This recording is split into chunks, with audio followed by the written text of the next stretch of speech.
Louisana has no idea who McGovern is or was. Oh. Oh, Louisana, that's true. How old are you? I am 29. 29. So McGovern was the Democratic nominee for president in 1972. And I served on his board because he was the first prominent member of Congress to oppose the Vietnam War, the first man to really embrace women's issues, and one of the first whites to march with Martin Luther King. So I just thought he was ahead of his time. And while I didn't agree with everything that he did, anyway, so let me see if you can see it. I asked him to sign it. So there's his signature in the middle. Oh, that's cool. And the other McGovern trivia question is, who was his vice presidential running mate? Oh, Eagleton, who had electric shock therapy. It was Eagleton, and then he had to drop Eagleton and pick. And it became Sergeant Shriver, right?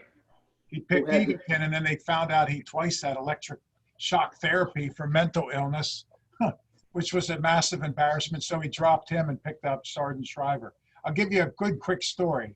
So I taped George McGovern's oral history interview, which runs in his library and center. In 1972, they would meet at the convention throughout history and just literally pick the vice president the next day, willy-nilly. So I asked him, how the heck did you pick Eagleton? He said, Ted Kennedy was my first pick. He said, I called Ted Kennedy in his hotel room at the convention on day 2 and said, I'd like you to be my VP. And Ted Kennedy said, have you told anyone? McGovern said, just my intimate circle. Ted Kennedy said, don't tell anyone. I declined because I'm having an affair right now. And then he called Sergeant Shriver, and Sergeant Shriver wasn't in his room. So back then we didn't have cell phones, Louisana, no cell phones, no nothing, right? So McGovern left a message for Shriver, and Shriver never got back to him. He went all the way down the list. Everybody kept saying no, because they said Nixon will make you out to be a communist and everybody will hate you.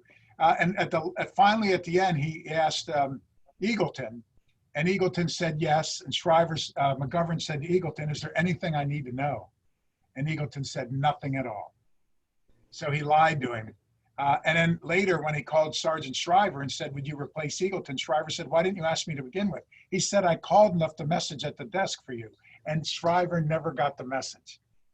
It's hard to imagine today that something like that could happen. Isn't that funky? So what a simple time. Good intro for tonight.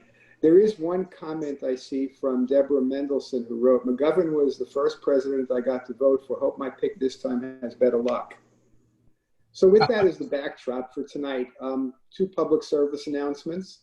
Number 1, if anybody has not yet gone over to PDL to see the magnificent Halloween display, Louisana, kudos to you, and everybody should go see it. Thank you. Thank you. Send me a photo. You got it. It is great. And number 2, for everybody who's watching, there are 8 hours left to Amazon Prime Day. So with that, Dr. Watson had put together an interesting description of tonight. I'm going to read it. It says, this will be an historic election in so many ways. This talk offers a fun but informative look at the key states for the presidential race, offers predictions for House and Senate races, examines how experts make predictions, describes how the Electoral College works and sometimes doesn't work, and much more. It is my pleasure to welcome back to Heron Bay through the Zoom conference, Dr. Robert Watson. All right. Hello, Heron Bay. Go see the Halloween decorations and save me some cookies. It's good to be with everyone. I wish I could be there in person, of course. But so let me, I put a PowerPoint together for you all. Let me try to share it. And Neil, the screen is disabled. So if you could set it up to enable screen share so I can show everybody the PowerPoint, or list me as a co-host. And okay, there we go. It looks like it's going to work. Good? Okay. And bingo. Good. Thank you. Thank you, Neil. So no wonder they pay you the big bucks and have you help out with these programs. So okay, everybody. I don't know if you've heard or not, but there's an election coming up. So let's talk about it. Let's try to figure this thing out.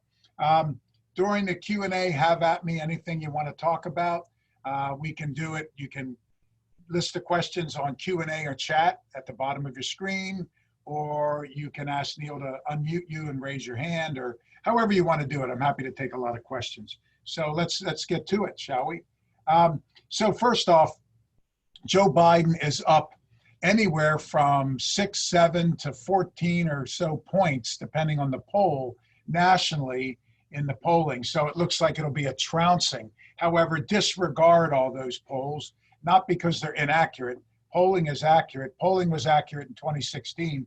It's just that turnout wasn't reflected. Democrats undervoted. They didn't show up, and Republicans overvoted. They turned out in bigger numbers. But disregard the polling because we don't have a national vote. There is no national election.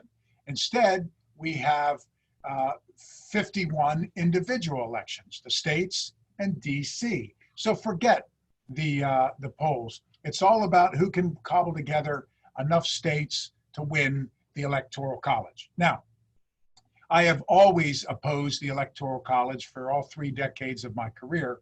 I think it's non-democratic, small letter D, democracy. I think it's convoluted, it's antiquated, no one understands it, and I think it suppresses the vote. However, if I was in Philadelphia in 1787 at the Constitutional Convention, sitting next to George Washington or John Adams, I would have supported the Electoral College. The reason being is we really didn't have any alternatives. So one of the concerns by our framers when they were trying to figure out our system of government was this. You have to walk before you can run. Nowhere in the world was there a popular democracy or a republic the way we were trying to, what we were trying to establish. Not even the Roman Senate went nearly as far as the framers were going. Not even the classic Greek philosophers, Socrates, Plato, and Aristotle, had contemplated anything close to what the framers were doing. So they weren't sure if this thing called voting was going to work. Remember, much of the public was illiterate. We didn't have paved roads. We had primitive communication. There were no widely circulating newspapers. We didn't have many bridges.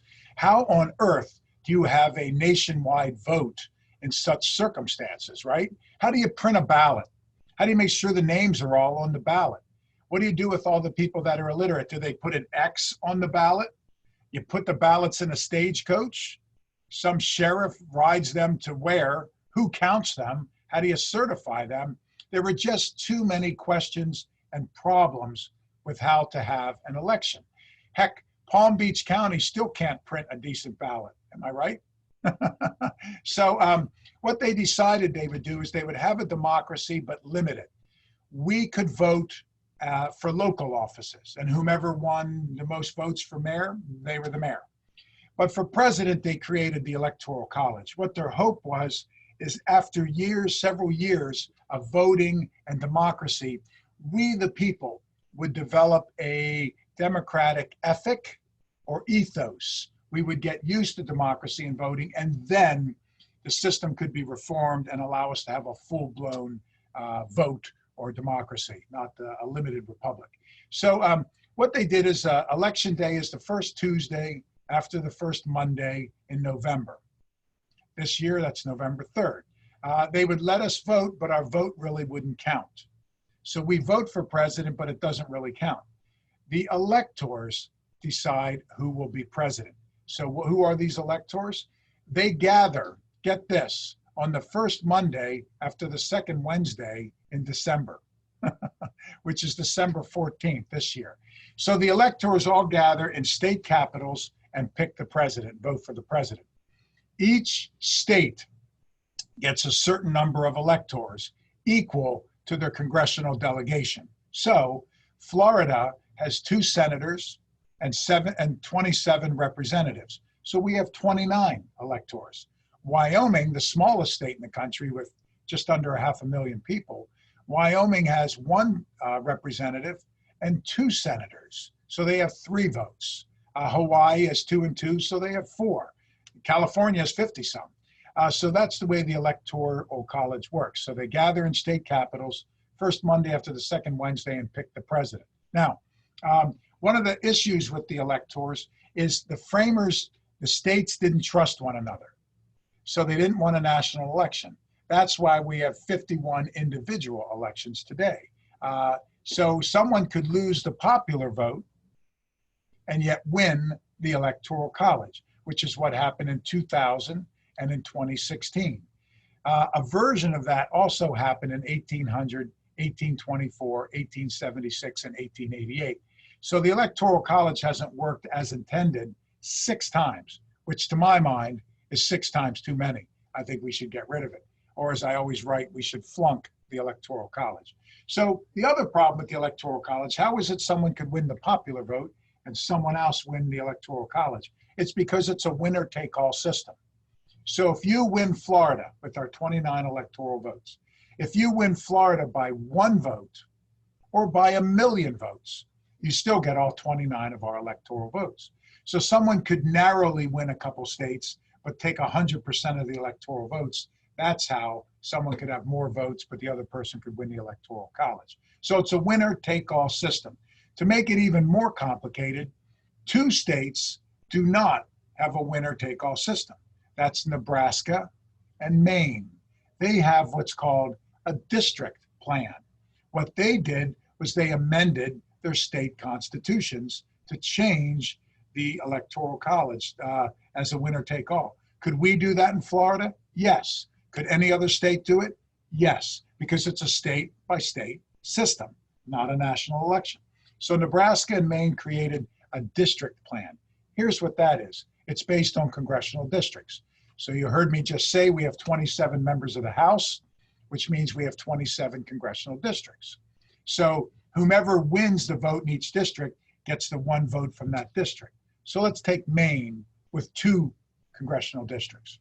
If Trump wins District 1, he gets that 1 vote. If Biden wins District 2, he gets that 1 vote. Then if Biden wins overall in the state, he gets the 2 Senate votes. So instead of it being 4-0, it would be 3-1. That's in Maine and Nebraska. All the other states have a winner-take-all system. Now, in order to be president, you need a majority of the Electoral College. There are 538 electors.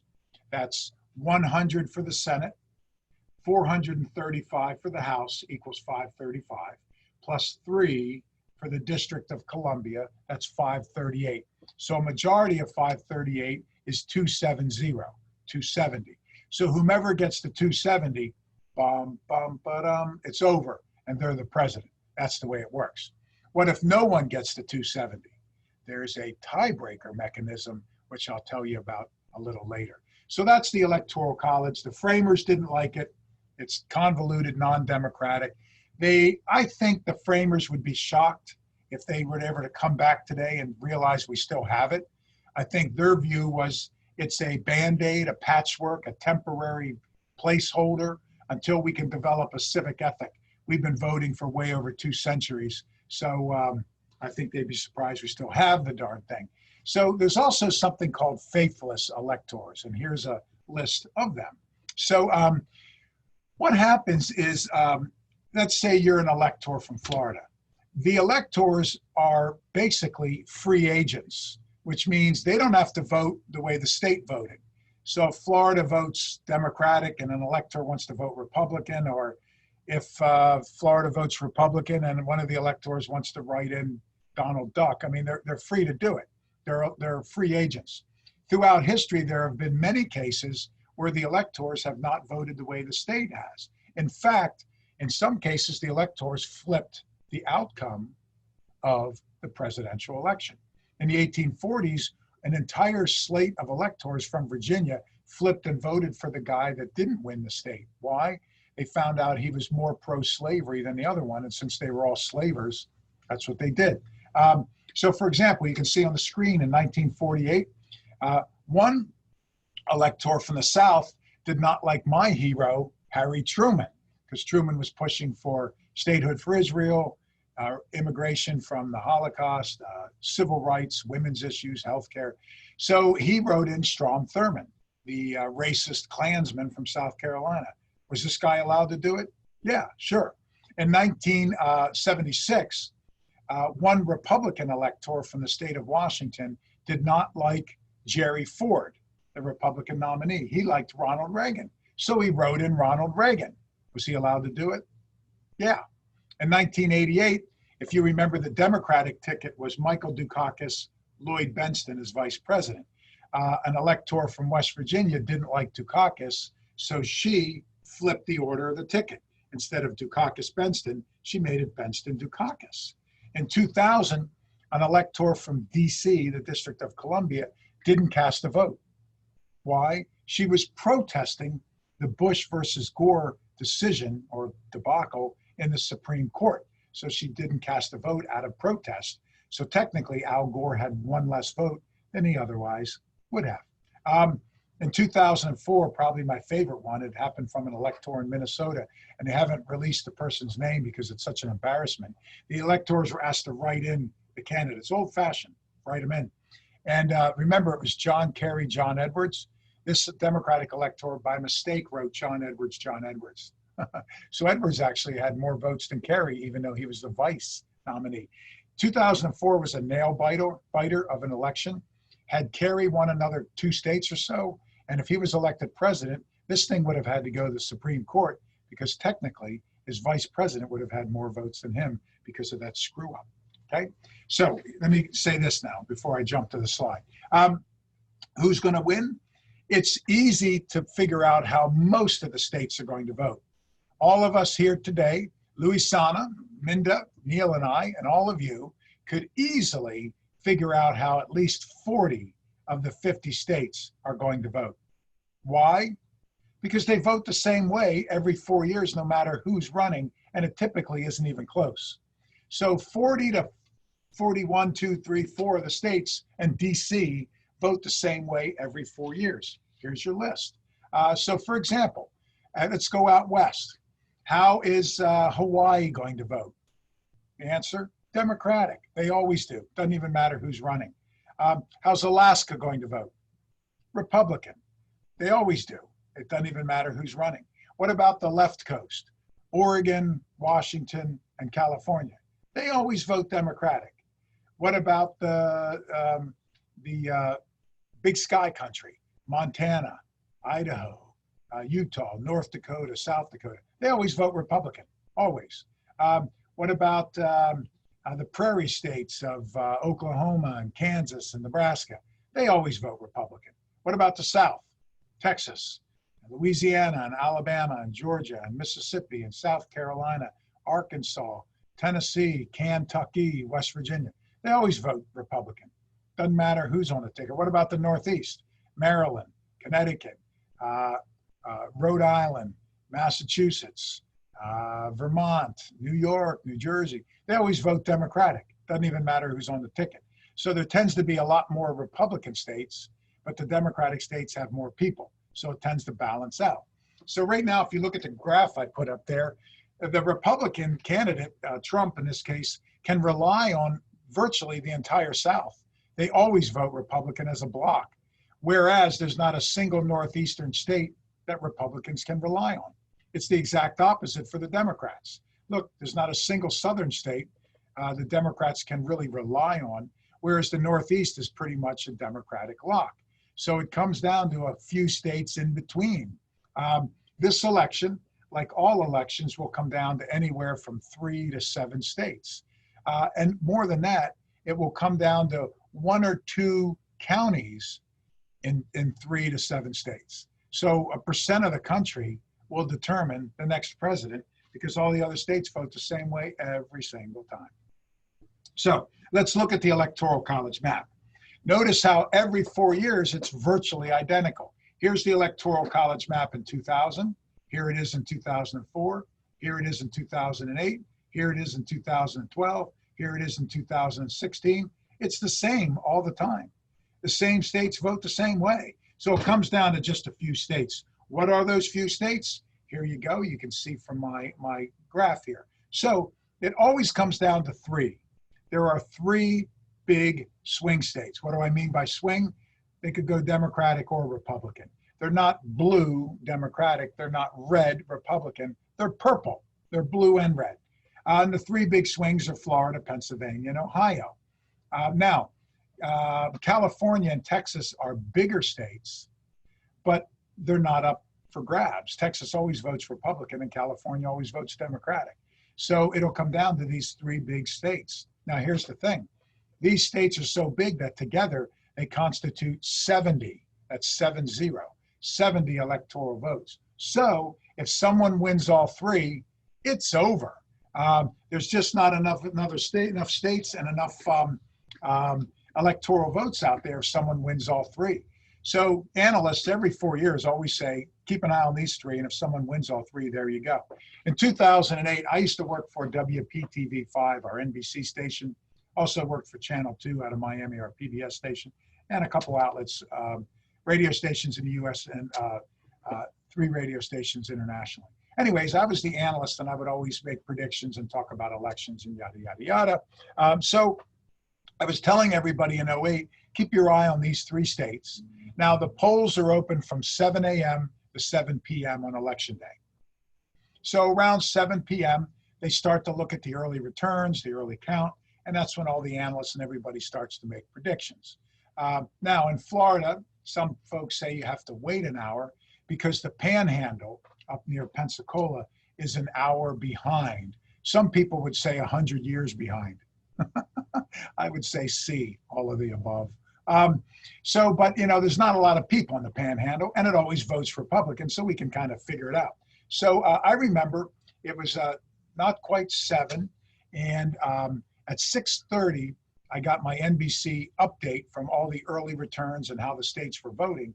And what I knew was Obama was so far ahead of McCain in Florida, Pennsylvania, and Ohio that Obama was going to carry those 3 states. Now, they hadn't finished counting the Panhandle, which was going to come in for McCain overwhelmingly, but they were also still counting Broward County, Fort Lauderdale. Broward County is one of the bluest counties in the East Coast. Broward, get this, Broward County often delivers for the Democrat the largest margin of victory of any county east of the Mississippi River. So whatever votes came in the Panhandle for McCain were going to be a fraction of what would come in for Obama from Broward. So Obama was going to win all 3. So right around 7, we were going into the top of the hour, the long commercial break. They call it the top of the hour. It's 7:30. That's bottom of the hour. Kelly Dunn, the anchor at NBC, says to me, Dr. Watson, is there anything you'd like to say? And I said, yeah, this thing's over. When we start to count, you'll see that Obama's won Florida, Pennsylvania, and Ohio. And pigs will fly before John McCain wins. There's just not enough votes out there. Conversely, in 2016, when I checked the NBC returns, I saw Trump was leading in Florida, Pennsylvania, and Ohio. And they were still counting the Panhandle, which was just going to build on Trump's lead. And they were still counting some rural areas in Pennsylvania and Ohio. And since Republicans usually take the rural areas, I knew Trump's lead would be even bigger. So when I came on, Michael Williams asked me, Dr. Watson, anything you want to say? I said, yeah, everybody, this thing's over. Donald Trump is the 45th president of the United States. Hell will freeze over before, there's enough votes out there for Hillary to make up the difference. So keep your eyes on those 3 big states, Florida, Pennsylvania, and Ohio. And right now, all 3 of those states are close. They're basically 50-50 draws, so stay tuned. There used to be 3 swing states, 3 purple states out west. You can see I listed them there, Colorado, Nevada, and New Mexico. Now, those 3 states only have 19 electoral votes among them.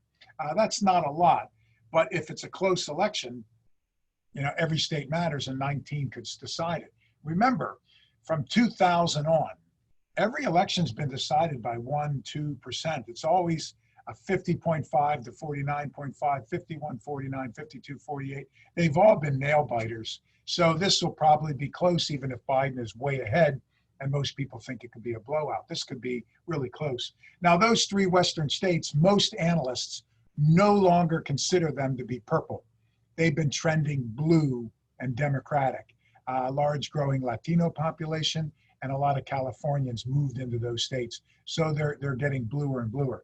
So at the bottom, I listed the swing states. These are the states everybody says could decide the outcome of the race. Arizona, Florida, Michigan. And I listed the number of electoral votes there so you can see. So keep your eyes on those states, everybody. That could decide it. Now, what's interesting is Michigan and Wisconsin were voting Democratic. They were blue states, but Trump shocked everybody by pulling out victories in those states. So we'll see if they stay as swing states in 2020 or if they go back to where they used to be as solid blue states. North Carolina and Virginia, the opposite. They were solid red states, but Obama won North Carolina in 08. Then it went back to Republican in 12 and 16. Obama won Virginia twice, and Virginia's been trending blue Democratic, which is surprising because the old Dominion state used to be one of the bastions of conservatism. So those are the states to keep your eye on, everybody. Of course, it all comes down to Florida, right? Florida is for all the marbles because we're the biggest swing state in the country. Get this, the person that has won Florida has gone on to be president every single time but once since 1960. Wow. Get this, for 100 years, for a century, the person that won Florida has gone on to be the president every single time but twice. The last Republican to win the presidency without Florida was Calvin Coolidge. So Florida is for all the marbles. Florida has become the national bellwether. Have you heard that expression? The national bellwether. As Florida goes, so goes the country. Why is that the case?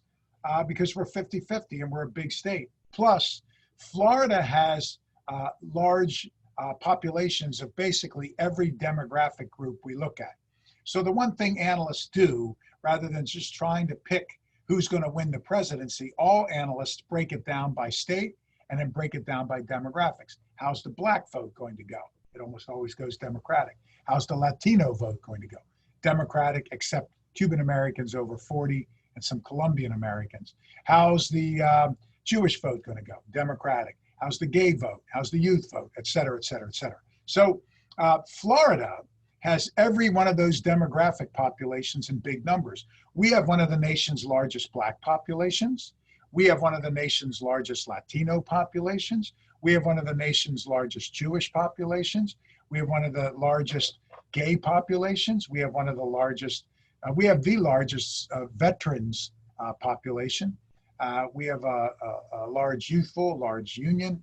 I mean, so everything you look at, we have massive numbers. I'm not sure, but we also may have one of the larger senior citizen populations. Plus, Florida is like several states. North Florida votes like the South. South Florida votes like the North. That's why in Florida we say the further north you go, the further south you are. That's why in Florida we say if we could take North Florida, cut it off and give it to Alabama, we'd probably raise the IQ of both states. And Central Florida votes like the Midwest. So North Florida is the South, South Florida is the North, and Central Florida is the Midwest. So typical of Florida. You can see I have it colored in here. Florida has 67 counties. Most of them are red Republican, but most of them are rural. The Republicans have the rural areas, the Democrats have the population base. So you can see up there toward the Panhandle, that blue spot, that's Tallahassee. State capitals are always blue Democratic. No matter where you go in the United States, if it's a state capital, it's Democratic. Why? Typically universities, more educated folks, government workers, a lot of lawyers, etc. So Democratic. Up there in North Central Florida, you see a blue spot. That's Gainesville. That's University of Florida. I mean, tens of thousands of students, tens of thousands of professors. So it's a university town, so it's Democratic. Southeast Florida, where we are, is blue, as you can see. The four counties down here, Palm Beach, Broward, Miami-Dade, and Monroe County in the Keys. Those four are blue. Now, it's just this little sliver of blue, but that's where much of the state lives, as we all know whenever we try to get on I-95. Tampa was blue. Tampa's trending redder. Orlando is blue. You can see it there. Orlando's trending bluer. So that I-4 corridor across the center of the state is kind of a 50-50 region, and that often decides the outcome of the presidency. So it all comes down to Florida. All the years I worked as an analyst, it was kind of fun because I got phone calls from media outlets and analysts all around the country who would say, what's going on in Florida? Because they knew whatever's going on in Florida would decide the national outcome. Also, it was fun to get calls from the political parties who were always examining Romney's campaign call, for example, and others to figure out what was going on in Florida. There's the bellwether. I'm going to skip that for time. So who's going to win the election? Okay, you ready? How many votes in the Electoral College? 538. How many do you need to win? 270. So first person to 270 wins. So if we look at all the major polls right now, state by state by state, here's what we can say.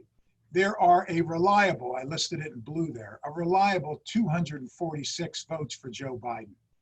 That's not 270. He's not quite there, but he's close. He's only 24 votes from victory, which means if Biden keeps those blue states blue and wins Florida, he's the president. Because Florida's 29 votes, he only needs 24. So there's an easy path to the White House for the Democrats. Right now, the Republicans have a reliable 203 votes, which means they need 67. So there's a more difficult path for Trump, but it's still doable. The Republicans would need to cobble together. They need to hold all the red states red, which they'll do, but they need to cobble together a couple of those swing states I mentioned earlier, several of them. So there's about 89 swing votes. That will decide the presidency. So keep your eye on those states. Here's another thing to look at, presidential approval. The very first presidential approval poll was taken in the year 1933 by George Gallup, if anybody remembers that name. Not that you were around in 1933, but Gallup was one of the big polling organizations for decades and decades. Here's what we know. If presidents are under about 48%, they just don't win re-election. That's what we know. Trump's average approval during his 4 years in office is only 42%, even though he always says my approval is much higher than Obama's, which it's not. Obama's average was over 47. If you're in that 46, 47, 48 range, it's tight. If you're over that, you'll probably get reelected. The only president in modern times that had low approval ratings like Trump was Harry Truman. Truman had gone down to 22 and 23% for a while, but he managed to win one of the biggest upsets in history in 1948, the way Trump won one of the biggest upsets in history in 2016. So odds are Trump won't win if history holds true, and I'm not being biased, I'm being mathematical. Control of the Senate. So here's what's interesting. An advantage for the Democrats is demographics. Democrats win the black vote by double digits. They win the Latino vote by double digits, the Jewish vote by double digits, the Asian vote by double digits, the gay vote by double digits, the urban vote by double digits, labor by double digits. The only vote the women by double digits now. This could be the decider. You know, women could vote Biden by 15 to 20 percentage points. If that's the case, it's over. That's just too big of a margin, and women are the majority of voters now. So this could be the year of the woman in that respect. The only demographic vote that votes Republican by big double-digit numbers are old white men or men in the South. That's it. And there's just not enough old white guys to get to 270 electoral votes. Trump won in 2016 because old white guys came out in droves, and the black vote was way down, the Latino vote was down, the gay vote was down, the youth vote was down, the environmental vote was down, which allowed Trump to pull off that upset, even though Hillary won by 3 million votes, the popular election, which is the largest margin of victory in American electoral history, by the way. But Trump cobbled together enough to win the Electoral College. He might say it was a hoax or a fraud, but it was math. So here's one of the things. If turnout is up, Democrats will win. If turnout's down, Republicans will win. In almost every election in modern times, when the turnout is up, Democrats win. When the turnout is down, Republicans win. There you go. Turnout was down in 2004, and Republicans won. It was down in 2016, and Republicans won. Turnout was up in 2018, and Democrats won. Turnout was up in 2008. Democrats won. You get the point. So if people come out in big numbers, it becomes a question of math. There's no way the Republican can win if the Democrats take, again, take the Black, Latino, Jewish, Asian, gay, women's vote by double digits. It's just mathematical. Republicans have to hope for a very low turnout. So what will probably happen is this presidential race is so controversial that the top of the ticket, the presidency, will influence what happens in Congress and down ticket races. So right now, let's look at the Senate. The Senate's 53 to 45 with 2 independents, Mr. King in Maine, Mr. Sanders in Vermont. They both caucus with the Democrats. Caucus is an old Indian term, meaning a meeting or a gathering. So it's basically 53-47. So right now, the Republicans have a 3-vote advantage, which means the Democrats need to pick up 3 seats to make it 50-50. If it's 50-50 and the Republicans win, Trump wins, they have the vice president, so they have the tiebreaker. If Biden wins, the Democrats have the VP and have the tiebreaker. So if the Democrats win the White House, the magic number for them is 3. If the Republicans win the White House, the magic number for the Democrats is 4. Okay? Right now, experts are saying there's 4 seats that are literally 50-50. So the Democrats would need to win 3 of those 4 or 4 of the 4 if they lose the White House, then they'd have the majority. The advantage for Democrats right now is the Republicans are defending 23 incumbents. The Democrats are defending just half that many, only 12. So that means the Republicans are theoretically more likely to lose twice as many seats. Right now, there are 13 potentially vulnerable Republicans. That is, if turnout is high, and there are only 2 Democrats in Alabama and Michigan that are vulnerable. The Democrats could, if the turnout is high and Biden wins and this blue wave comes out, the Democrats could win those. Look at the list of states there. Alaska, Arizona, Colorado. Yes, Alaska and Arizona, 2 of the reddest states in the country. Amazing. Kentucky with McConnell, right? South Carolina with Lindsey Graham. Who would have ever thought these guys would be vulnerable? But Trump is so toxic to much of the electorate that these races are all 50-50. Now, if turnout is up, these shocking victories could go Democratic and they could take over the Senate. If turnout is down, Graham, McConnell, and some of these long-serving Republicans have such a network of tentacles built in throughout the state and have been in there for so long that it was hard to imagine them losing. The Senate is important, obviously, for the Supreme Court and other courts. You need a Senate to confirm justices. Right now, the court is 5-3, and if when Barrett gets confirmed, it'll be 6-3. Conservative because of the loss of RBG. But also, Mitch McConnell, the Republicans held up Merrick Garland's seat for over 8 months when Obama nominated him and wouldn't let Merrick Garland have a vote, which is a violation of the Constitution. In Article 1, which is about the president, and Article 2, which is about the Congress, it discusses advise and consent. The Senate has an advise and consent responsibility, which means in a timely manner, when the president nominates someone for cabinet, judge, whatever, the Senate must give a vote and confirm or deny. Ditto with the treaty. In a timely manner, you must pass it. So to simply choose to not do that for over 8 months is a violation of the Constitution. I was furious at McConnell and the Republicans for shredding the Constitution so blatantly. I was furious at the Democrats for being so pathetically weak they didn't make lemonade out of that lemon. And I was furious with the media for not educating the public on it. Also, remember, McConnell held up for over a year dozens and dozens of appellate and district court positions. So for well over a year, he just shredded the Constitution and didn't let Obama get any appointments. McConnell and all the Republicans said it's unconstitutional that a president gets an appointment in the last year. Of course it's not. It's constitutional. Then they said, so it's unprecedented. No, it's not. It was completely precedented. There were roughly 30 appointments to the court made during a president's last year, around 8 months to go. So that was perfectly acceptable.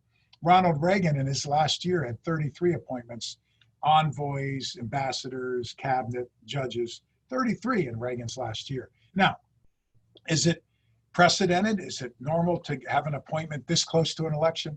No, that's unprecedented. So McConnell and the Republicans are again lying about that. I'm not being biased. I'm not being partisan. I'm being factual. There's got to be a room for the facts in the Constitution.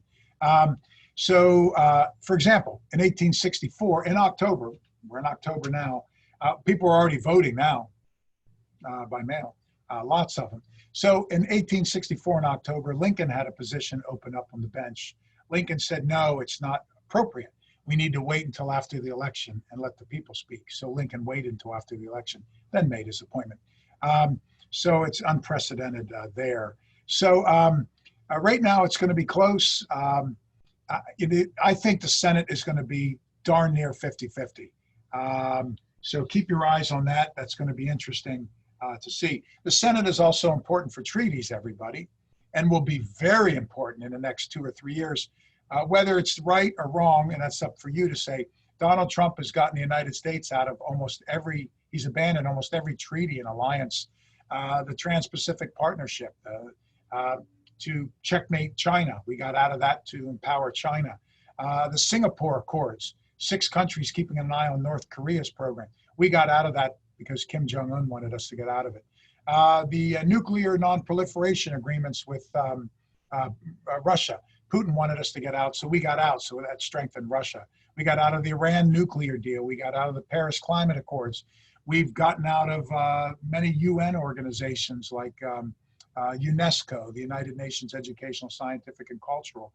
We don't participate in a lot of international whaling and endangered species agreements anymore. We've gotten out of, you name it, we've gotten out of it. So it'll be important to have control of the Senate because you need the Senate to ratify all these treaties moving forward. What about the House? The Democrats should still control the House after this election. There's the numbers for you. Republicans have to pick up several seats. The good news for Republicans is there are a lot of Democratic toss-up seats. There's only a few Republican toss-up seats. But because of gerrymandering, it's so hard to beat anybody in the House. Republicans could pick up a few seats.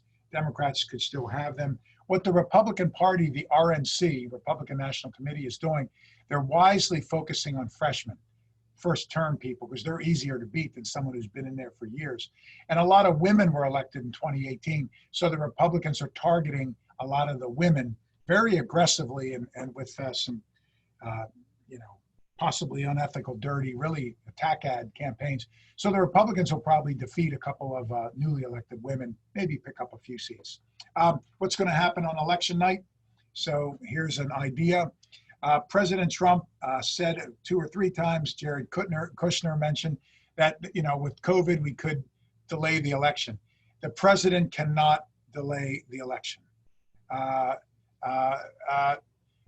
Only the Congress can delay an election.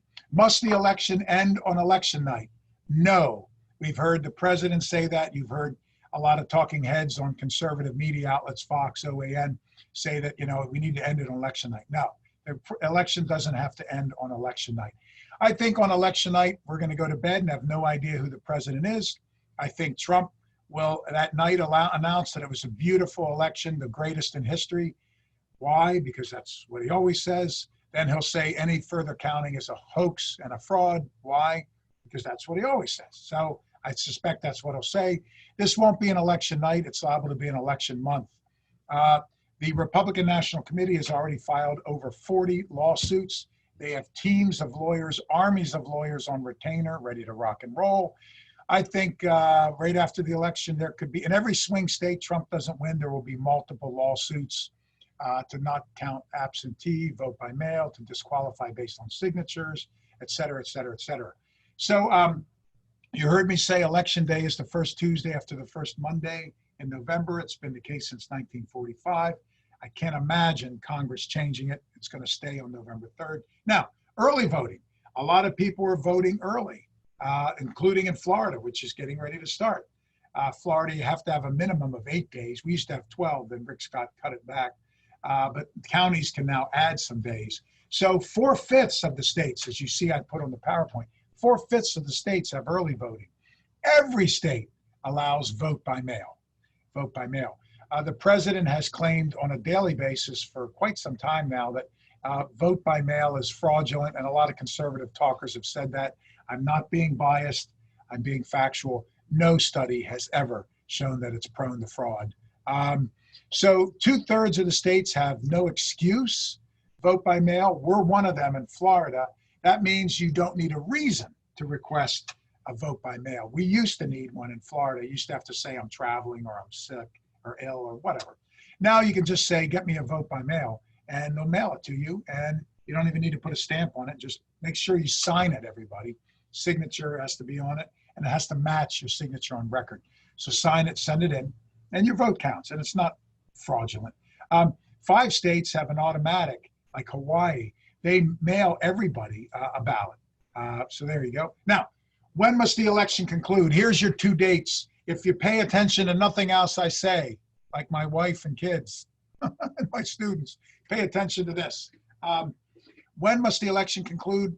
By law, we have 35 days to count. That means December 7th. That's when we have to finish the count. So the president and a lot of folks on Fox say election night or just days. No, you have till December 7th. The second date for you to remember is December 14th. That's when the electors must be certified and they cast their vote in state capitals. So we have until the first Monday after the second Wednesday in December, the 14th. So those are the 2 magic days. Keep that in mind. I think one plan is the Republicans are planning on so many lawsuits that they can drag this election out for days and weeks. The longer they drag it out, the more people will think it's fraudulent and the more chance they'll have to say it's fraudulent, whether it is or is not. And you can win by losing.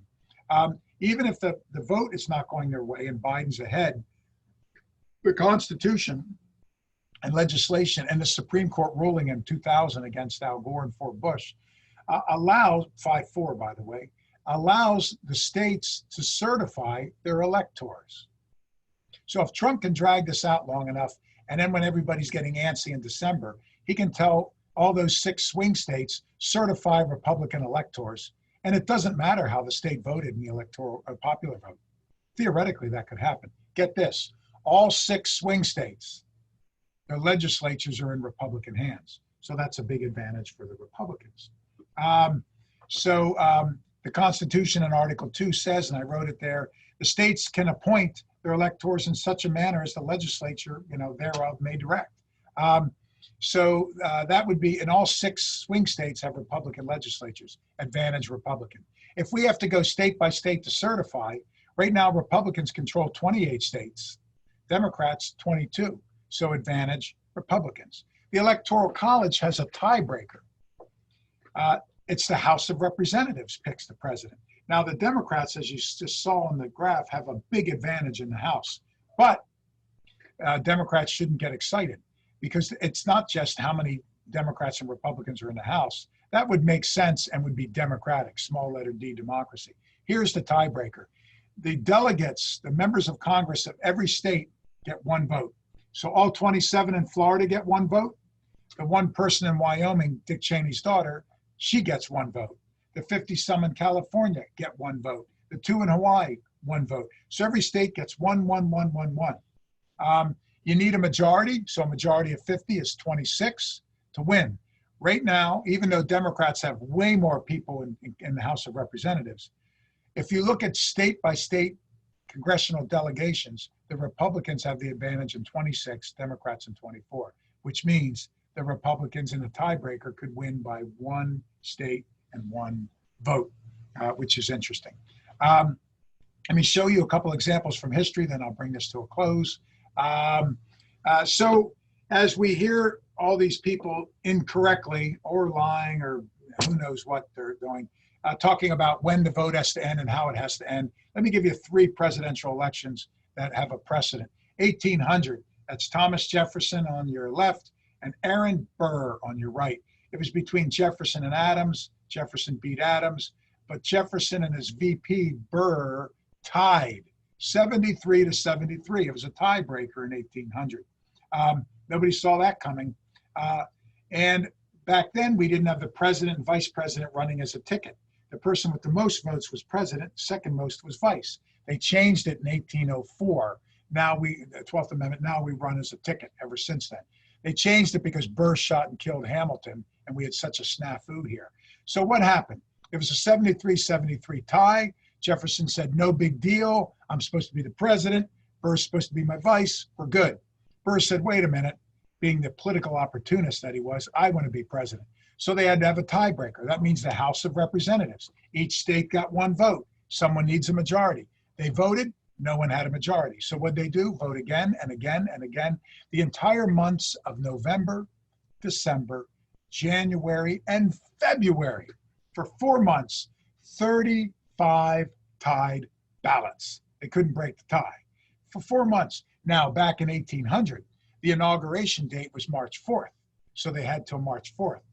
In 1937, with the 20th Amendment, it was moved up. The 20th Amendment was right before that. 37 was the election that it was moved up. 1937, they moved it to where it is now, January 20th.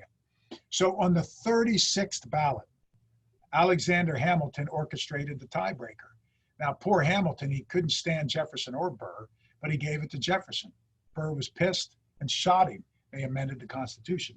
So you could have months and months of tiebreaker votes. That is with precedent. So don't listen to these talkers on the news. 1824, that's Andrew Jackson on the top of your screen, John Quincy Adams in the bottom. It was a four-way race. And in 1824, Jackson had more electoral votes and more popular votes, but he did not have a majority. So it was supposed to go to the House for a tiebreaker, but two things happened. One, 3 southern states, well, let me get to that. That happened twice. I'm going to hold it off to make it more exciting for the next one. Let me get to the second point.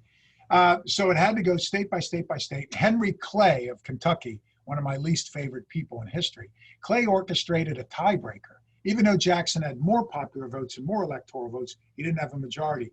Clay flipped the votes, gave it to John Quincy Adams, who was in second place out of 4, and changed the outcome of the electoral process. So could there be a deal like that in the House or among the electors? Yes, it happened in 1824, and they flipped the results of the election. Last one, 1876, this is where it's more interesting with the 3 states. So that's Rutherford B. Hayes on the left, the Republican, and Samuel Tilden on the right, the Democrat. In 1876, Tilden was ahead in both the popular and electoral college, but he was 1 vote shy from winning. There were 3 southern states that had not cast their votes: Louisiana, South Carolina, and Florida. Why did they not cast their votes? They were against Reconstruction. Reconstruction was Lincoln's policy after the Civil War to rebuild the South. The South saw that as a bad thing, as the Yankee occupation. So they wanted to get rid of it. So they were holding off casting their votes unless whomever, one of these 2 guys, pledged to get rid of Reconstruction. So no one had a majority, so it was supposed to go to the House, 1 vote per state, tiebreaker. The House decided to change the rules. Can they do that? Yeah, they voted to change the rules. Here's the change. They put together a 15-person commission, 8 Republicans, 7 Democrats, and they were charged with breaking the tie. They consulted those 3 southern states. Rutherford B. Hayes, the Republican, agreed to get rid of Reconstruction, and on straight party line voting, it went 8-7, and by 1 vote, Hayes won the Electoral College, even though he was behind in both. So there you go. I'll end with this. We've always had peaceful transfers of power. We've always, except twice, had civil transfers of power.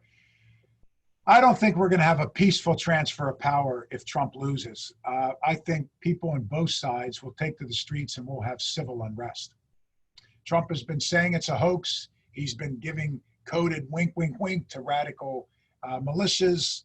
Trump is the only president and only presidential candidate in history to not say he would guarantee and pledge to a peaceful transfer of power.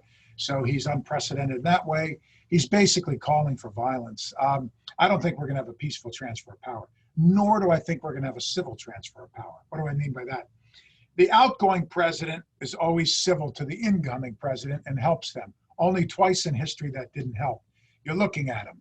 In 1800, Jefferson beat John Adams. They used to be friends, and Jefferson used to be Adams's vice. Even though I like Adams and never liked Jefferson, Adams was thin-skinned. In 1801, he was so angry that the night before the inaugural, March 3rd, 1801, Adams loaded up his carriage and under cover of darkness snuck out of the city. Jefferson shows up and there's no transfer of power, no president, nothing. He walks to the event by himself. In 1953, Ike stiffed my buddy Harry Truman. Ike and Mamie sat out in the car, wouldn't come in to see the Trumans. Truman was prepared to offer Ike all the support, so he stiffed him. What's happened ever since then, Truman called for this, and then Kennedy called for it, and then LBJ put it in place. The outgoing president, and you can see I made a list here, helps the incoming president with all sorts of things. For example, the incoming president needs to make 4,000 appointments from November to March. You have to screen and vet everyone, over 4,000. Over 1,000 of those need Senate confirmation. So here's what's put in place. The outgoing administration helps with operational, logistic, and IT support. All the passwords, all the computer codes, all the national security secrets, potential threats around the planet, intelligence, all that security briefings. The outgoing administration always helps the incoming with that. Bush 1 was very gracious and helpful to Bill Clinton. Bill Clinton was very gracious and helpful to Bush 2, W. W was gracious and helpful to Obama. Obama was gracious and helpful to Trump. I think it ends. I'm not being mean. Even if you like Trump, I think we all know Trump will never, ever be civil or peaceful and won't do a normal transition. Now, the problem with that is that means the incoming administration could be vulnerable to terrorist attacks, all sorts of things. It could take weeks, months to get up and running if they don't have the logistical, operational support, IT, the computer codes, the security briefings, and everything else. Each agency, Department of Homeland Security, Department of State, Department of Defense, Department of Labor, puts together an agency transition liaison. Biden has his up. The non-elected officials, the bureaucrats in Trump's administration are putting one together, but Trump's not supportive. Ever since 2010, there's a transition office, a $7 million budget for it. So stay tuned to this. I don't think we're going to have a peaceful or transition of power. I want to end with just something cute. Those of you that know me know for years I make predictions and I show you a whole bunch of prediction models that scholars use. I just thought I'd do the funniest ones. Here's the irony. The scholarly models are not accurate. The funny ones are accurate. Candidate height, well over 80% of the time, the taller candidate wins. Now, Trump and Biden are both about the same height, about 6'1", 6'2". Trump says he's 6'3". I'm 6'2". I met him once. I'm taller than him, so 6'1", 6'2"-ish. They're the same height, so we'll have a tie. Trump's a lot taller than Hillary. That's why he won the upset. Here he is stalking her during the debates. His picture on the right. How did Lincoln win one of the biggest upsets in 1860 and 1864? Because he was 6'4". Mask sales. You ready for this? In 8 out of 8, the last 8 elections, including 2016 that everybody got wrong, whichever candidate sells the most masks a couple days before the election at Halloween wins. And the margin of mask sales is similar to the margin of victory. Trump sold more masks than Hillary in 16, therefore he won. I think Trump will sell more masks this Halloween, so he may win again. Vigo County, Indiana. This little county in western Indiana, get this, 16 for 16 the last 16 presidential elections. And they always get the percentage right. I don't know what it is about this little county. I haven't been there. Frankly, I don't want to go. But Vigo County, Indiana always wins. And for years, when I did this for 25 years, I'd always find out what's happening in Vigo and tell the folks on TV. So look up online. Somebody will look this up. A lot of analysts look at Vigo County. And then just seriously, Nate Silver and 538, his website. Nate Silver is considered to be about the best analyst, and his predictions are the closest. So keep an eye out on Nate and see what he's doing. And the one that gets them all right is Professor Alan Lichtman at American University. He's 9 for 9. He was the only major analyst to get 2016 right. He said 7 of his indicators pointed toward Trump, 6 to Hillary. He said Hillary will win the popular vote, Trump will win the Electoral College close. There you go. Lichtman has put it together now, and it's 7-6 for Biden. He said Biden will win the popular big, but win the Electoral College close. So there you go, everybody. And that's what's going to happen. So with that, have at me. Questions, comments? Well, first of all, before we get to the questions, a request. Will you at some point come back and explain to us what in the world happened? Yeah, I'd be happy to. I have a whole lecture with scenarios of what could happen in November. And then I have another lecture I've just put together on what's the legacy of Trumpism? What's the legacy of 2016? And what are the challenges we have before us, including, like I alluded to, we need to renew or restore or figure out what we're going to do with all these alliances and treaties that we've backed out of unilaterally. That means without consulting our allies. So yeah, I'd be happy to come back and try to make some sense of all the nonsense, no matter who wins. Well, we'd love that, and Louisana will make sure that we're the first to sign up.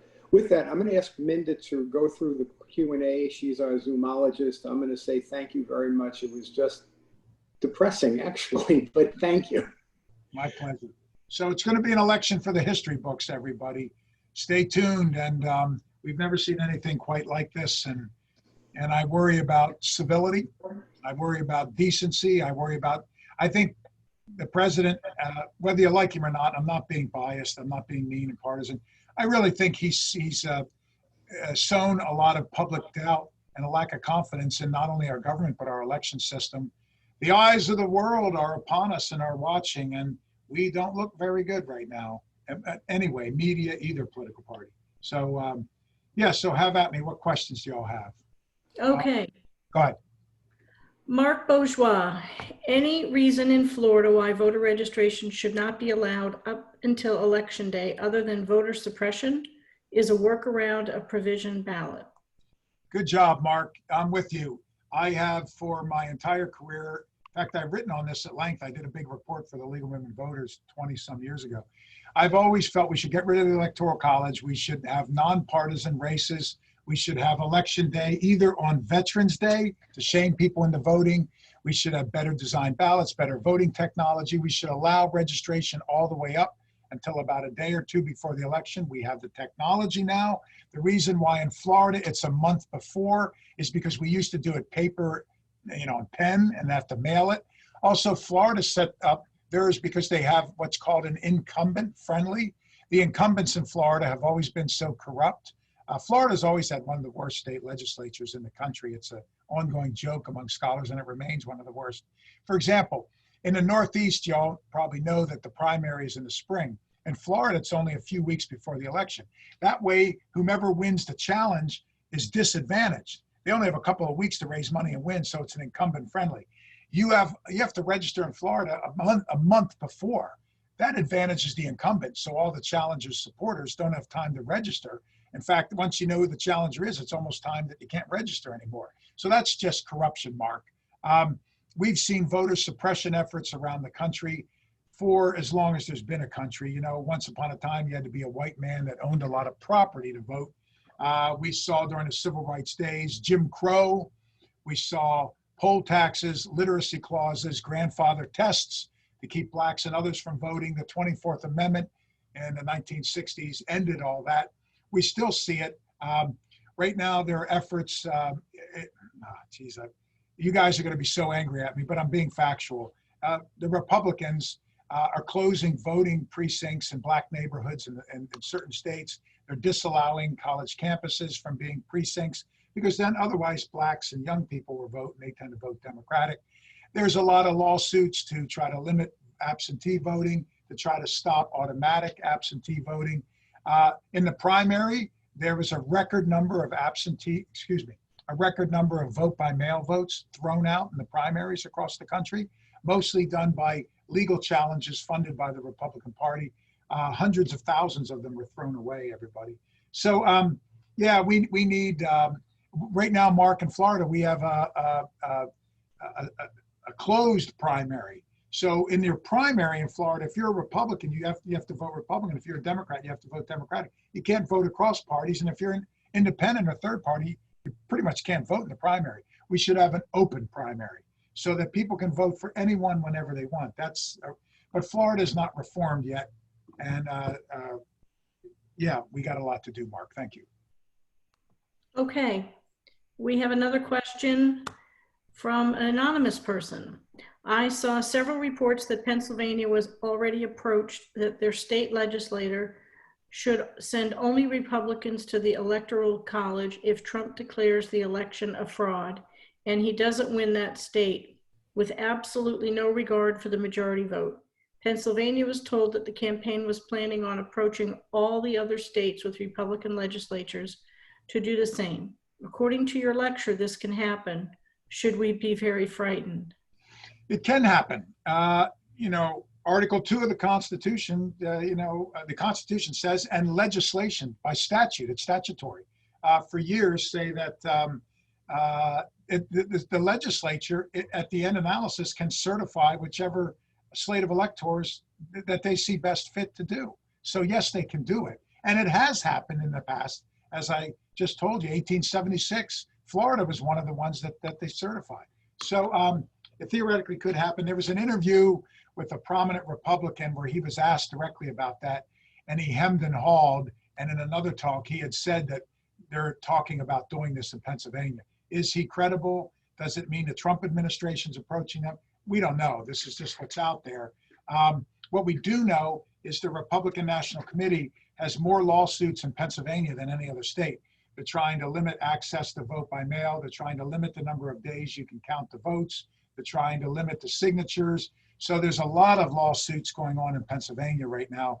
So apparently Pennsylvania might replace Florida as the state to win this time around. Maybe they know something we don't know. My answer would be it's Florida, Pennsylvania, and Ohio, as well as, there's 6 or 7 key states. So yes, theoretically that could happen. Boy, we could ill afford that to happen as a nation because we're so bitterly polarized and we've lost so much confidence in our system, so much confidence in our elections. All we need is something like this now, either side, partisanship to replace the Constitution and fairness. And, I worry about where we're headed as a country. When that genie's out of the bottle, it's hard to put it back in. So, yeah. Terry Bob says, so interesting. Thank you so much. Jill Vogel, thank you so very much for a wonderful lecture. Wow. Thank you. Get copies of your PowerPoint. Yeah. So, Luciana, just email me this week and I'll email you the PowerPoint and you're welcome to it. Okay. You got it. Thank you. Thank you. Lisa Rusciano, excellent presentation, Dr. Watson. Thank you for your insights and information. Thank you. David Mall, will Trump leave if he loses the Electoral College vote? Again, Trump has said hundreds of times that he will not assure a peaceful and appropriate transfer of power or transition of power. He's refused to answer it. He said no. He has said the only way I lose is if it's a hoax or a fraud. He said that in 2016. So I guess we take him at his word. He said it enough that I don't think he'd leave. Or what Trump could do is if he loses and ultimately in December he loses, he walks away claiming it's a fraud and a hoax. So therefore you can't have me as the greatest president. Pence is now president. Pence pardons Trump in the closing hours of the administration. And, that Trump has some degree of immunity from lots and lots of lawsuits. It's a question of as to whether all the state lawsuits he could face and the lawsuits from New York, that could be beyond a federal pardon. Is a midnight pardon appropriate? It's happened in the past. All of the recent presidents of both parties pardoned a lot of people as they're walking out the door. George Bush the first pardoned over Christmas, the first year in office, over Christmas pardoned all the people that were involved in Reagan's Iran-Contra. Sorry about that, Iran-Contra. So, it's conceivable that Trump would dig in. He's politicized the Justice Department. Attorney General Barr has sided with Trump against what is the prevailing view of the rule of law on a number of occasions. He's used the military to clean out folks for a photo op in front of a church. I don't know, I think at this point, Donald Trump, whether you like him or don't like him, whether it's good or bad, it's up to you. What we can say definitively is he is unlike any president we've ever had. He's the only president to really ignore cultural, presidential norms and customs, to weaken American institutions, to question the rule of law, to not pay attention to subpoenas. So maybe that's an indicator. If you and I didn't follow a subpoena, we'd be in jail. He has just told his whole administration, they've laughed at subpoenas and nothing has happened for 4 years. They've ignored the emoluments clause of the Constitution, which is in there and it's been followed by every president from George Washington to Obama. If Carter or Ford did that, they would have been impeached. So I don't know, he's violated Constitution, the rule of law, presidential norms.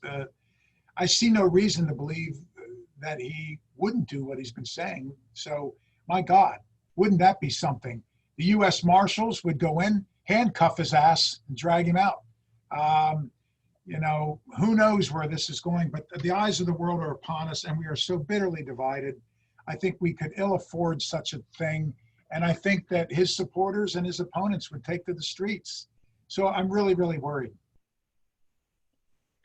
Okay.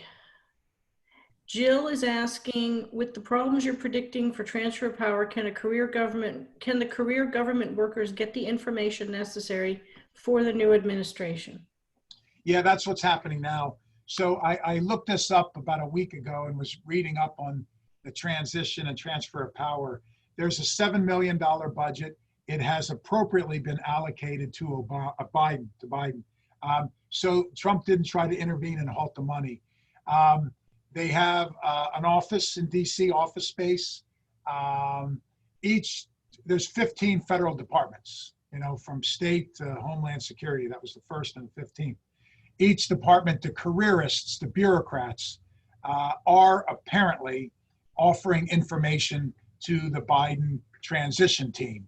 Now, there's political appointees. You have a cabinet secretary in all 15, then undersecretary, deputy secretary, assistant secretary. So the big four agencies, which are state, defense, treasury, and justice, they have about 24 political appointees.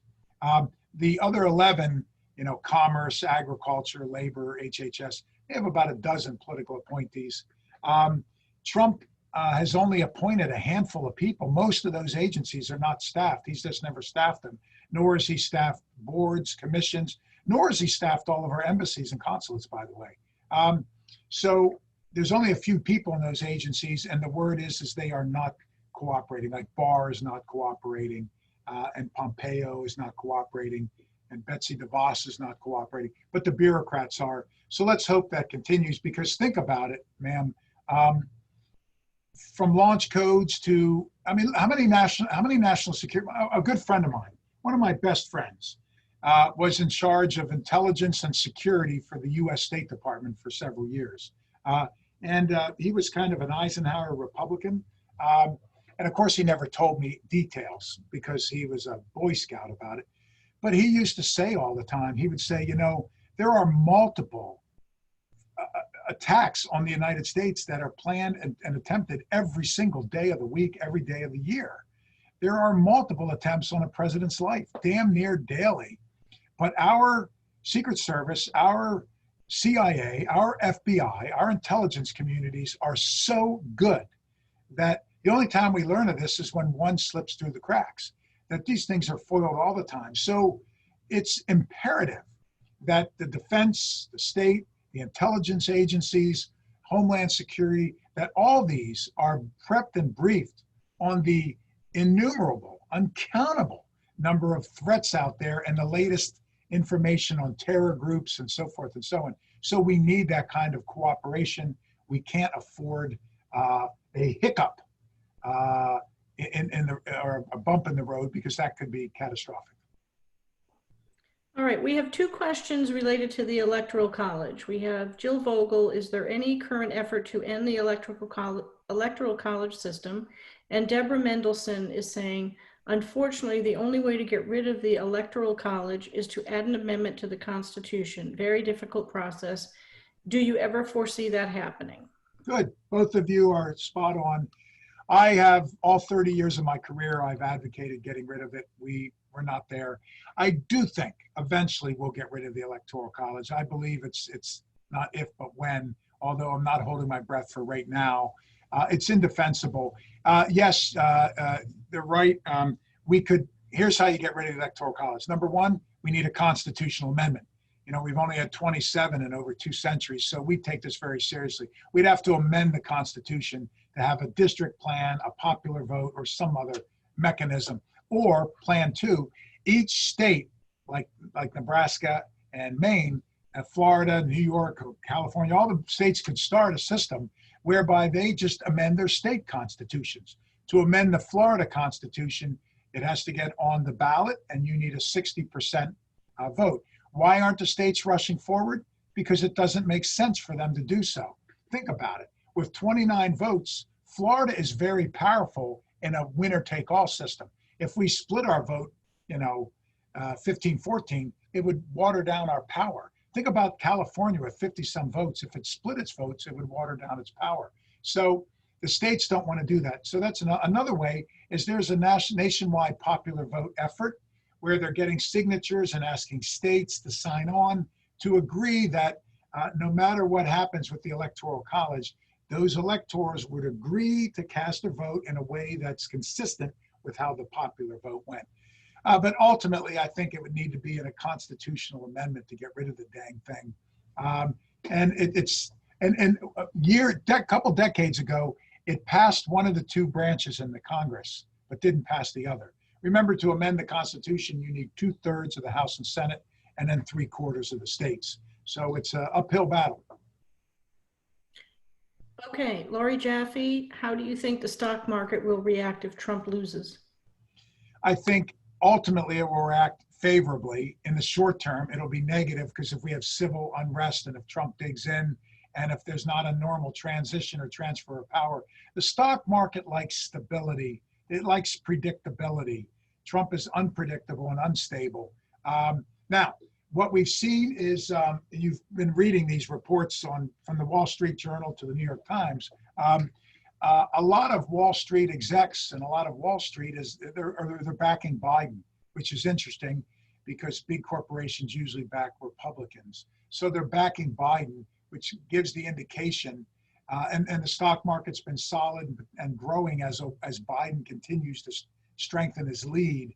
If they were worried about Biden and he was this far ahead in the polls, you'd probably see a call for a hiccup in the stock market. So I think initially, if there's a disaster in the election, if there's civil unrest, if the president refuses to leave, if we have lawsuits, if it goes to the courts, that is not good, and the market could respond accordingly.